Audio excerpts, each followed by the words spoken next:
Night Dreams Talk Radio, After Dark, wants to give a big shout out to all the truckers that listen to our show.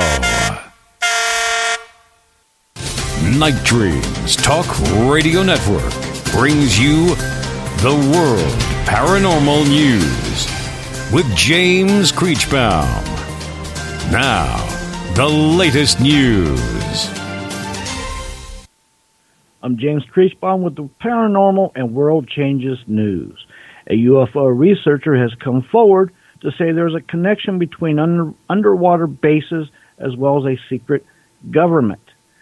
Now, this researcher has also said that underwater UFOs were real and operated by undersea inhabitants, and who added that Lake Erie is also a hot spot for such activity. Now, a remarkable UFO sighting over Lake Erie was reported just recently when a resident of Huron, Ohio, captured a strange, large, cone-shaped metal-looking object with two triangular bright lights that came out of it over Lake Erie, and then it just disappeared. There was a skunk ape sighting, January 3rd and of 2020, and the witness goes on to state this. He spotted movement in his peripheral vision and turned to see what appeared to be a creature about 7 to 8 feet tall with an orange-reddish color, similar to orangutan hair, running bipedally and very quickly between buildings. He viewed it from the side and did not get a good look at the face. He said the hair length was 4 to 5 inches long, hanging from the arms as it ran, and it also covered the rest of the body. The creature ran upright, but was hunched over slightly with extremely long arms. It made a grunting noise as it ran by and disappeared quickly into the surrounding heavy vegetation and brush. The witness noticed a strong smell resembling a wet animal and sulfur.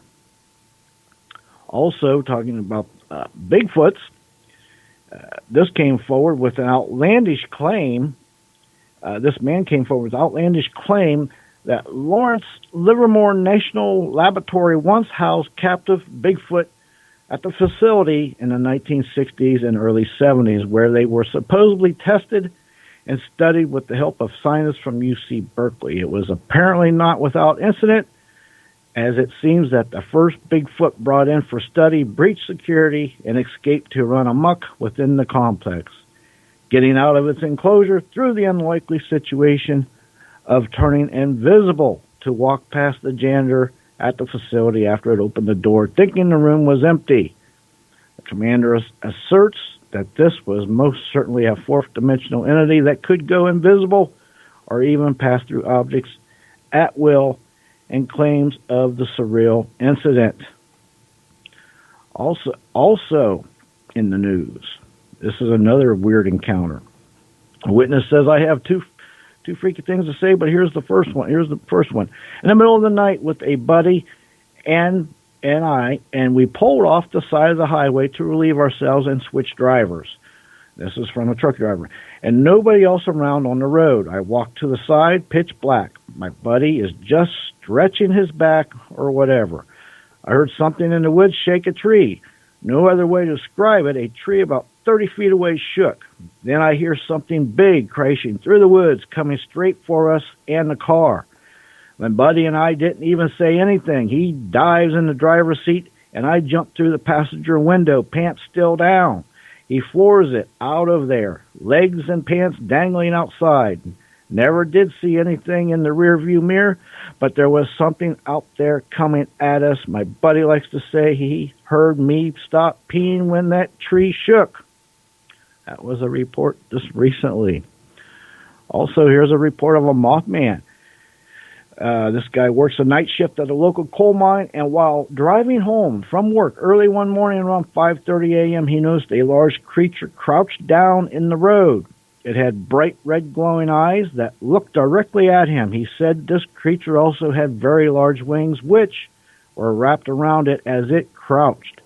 He said he had never in his life seen anything like this. It really upset him. He proceeded to drive by it, but when he looked behind him, it was gone. He said that he was actually scared to get out of the car when he got home and the fear that perhaps it had followed him or was even on his car. After a very few tense minutes, he slowly got out of the car, and there was nothing there. Next news break tomorrow evening. Coming to you from some far point station, like a cosmic tumbleweed, both north and south of the Pleiades. Here's your host, Gary Anderson. Just waiting for that thunder to pass by the studio here. Anyway, Marc Cushman is our guest tonight. We're talking Star Trek. One thing, didn't you write one of the scripts for it, if I remember right? Or maybe I'm wrong. I did a script for Next Generation, and I did, which they ended up rewriting quite a bit, so I got the story credit. I also gave them a couple springboards that were turned into episodes, and I did a script for Star Trek Continues. And then I wrote these books on the original Star Trek. I was a kid, and that I was 10 years old when that show went on air. Okay. And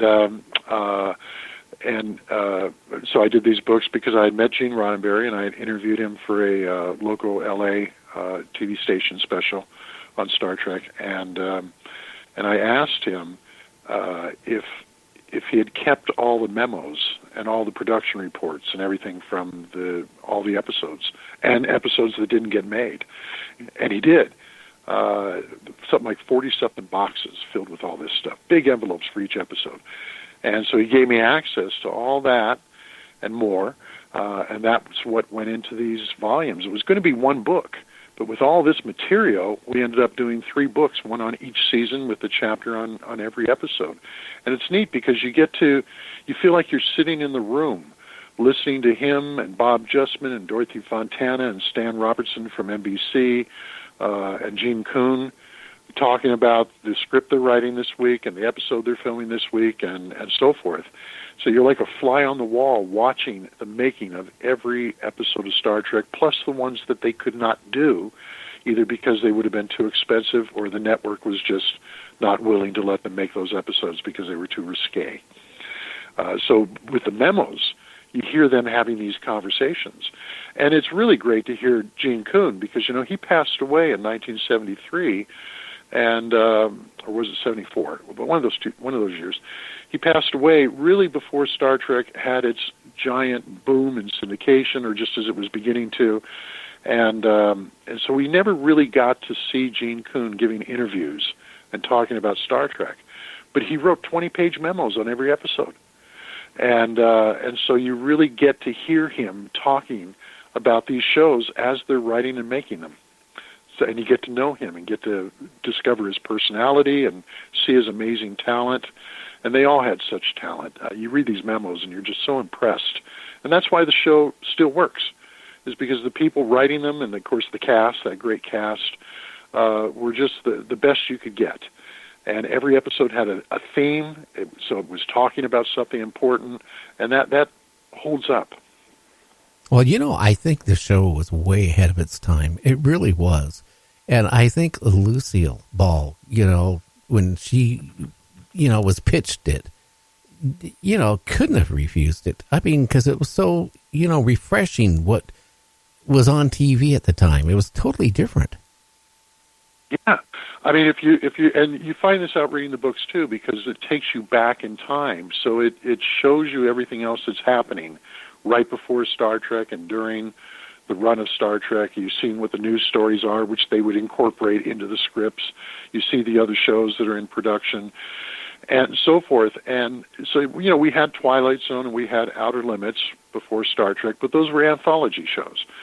The only weekly science fiction series we had in prime time that went into outer space was Lost in Space, or Under the Ocean in Voyage Beyond the Sea. Your news broadcast was just talking about undersea stations and aliens and so forth.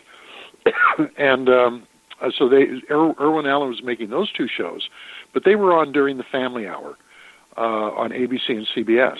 And so they couldn't really talk about any edgy concepts and subjects. They had to be really sanitized for the kids. Star Trek was on a little later at night on NBC, And so even though NBC was fighting Roddenberry on a lot of the story points he was trying to do, you still got stories that you could not see on these other shows. And the other thing, Gary, which I know you're aware of, is that every script that was written for Star Trek went over to NASA, and it went over to the RAND Corporation and DeForest Research and everything. And, Roddenberry would tell these scientists who loved Star Trek, they were all fans, and he would tell them, look, I'm not asking that everything we do is probable, but it must be possible. I don't want to do anything on my show that is not possible 250 years from now. And they would give him the terminology. They would send him memos, and you see a lot of those in the books too, where they're naming the phaser.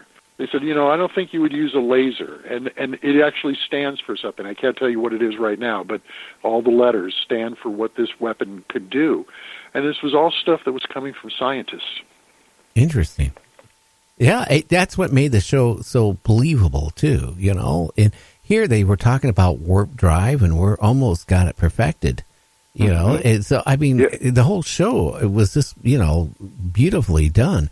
And Roddenberry, if I remember right, was what, a Los Angeles police officer, motorcycle cop? He went up to sergeant before he left the police department, and before that, he was a commercial airline pilot, and before that, he was a combat pilot in World War II, flying a bomber out of the Philippines. And so he had seen the worst that mankind had to offer. He had seen war, he'd seen the bloodshed and all that, and as a cop, you see the lower 10% a lot of times of the human race. And so when he did Star Trek, that's why it was so important to him to show a positive future, when man could get away from our petty differences and come together and work together and go into the final frontier. So all that is in that show. It's entertaining, it's fun science fiction, but there's a lot more in there which makes it hold up today. You can watch those episodes and still be struck by how poignant they are and what they're communicating.